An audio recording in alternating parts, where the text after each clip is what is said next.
कुछ जंगली शेरों ने मिलकर एक गधे का शिकार किया, लेकिन उनमें से एक शेर ने कहा, इसे मारो मत, मेरे पास इसको लेकर एक बेहतरीन योजना है। उस योजना के तहत शेरों ने गधे को अपने साथ रखा, उसकी देखभाल करके उसका विश्वास जीत लिया। फिर एक दिन उसे वापस गधों के समाज में भेज दिया।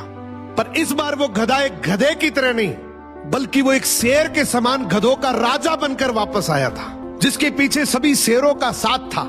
इसलिए बाकी सारे गधे इससे डरने लगे और उसके खिलाफ बोलने से कतराने लगे। अब शेर जब जब उस गधों के झुंड को देखने आते, ये गधा अपने ही समुदाय के एक गधे को शेरों को खाने के लिए दे देता। ये गधा गधों के बीच तो एक शेर जितना ताकतवर बन गया था, लेकिन शेरों के बीच वो अब भी एक गधा ही था।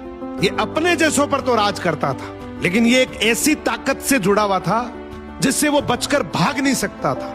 इसने हजारों मासूम गधों की कुर्बानी दी, सिर्फ ये सोचकर कि इससे मैं और ज्यादा ताकतवर बन जाऊंगा। एक दिन ऐसा आया कि सभी गधों ने एकजुट होकर उसका विरोध किया और ये ठान लिया कि इस बार शेर जब भी शिकार करने के लिए आएंगे तो हम में से कोई नहीं जाएगा, चाहे उसका परिणाम कुछ भी हो। अगले दिन जब शेर आए तो ये गधा अकेला ही खड़ा था, इसके पास कोई दूसरा झुंड नहीं था।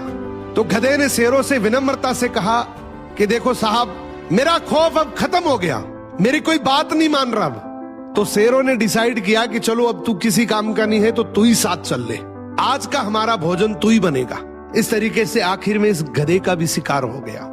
हर समाज के अंदर एक ऐसा गधा जरूर होता है जो अपने लालच के लिए, अपनी ताकत बढ़ाने के लिए अपने ही समाज को दांव पर लगा देता है।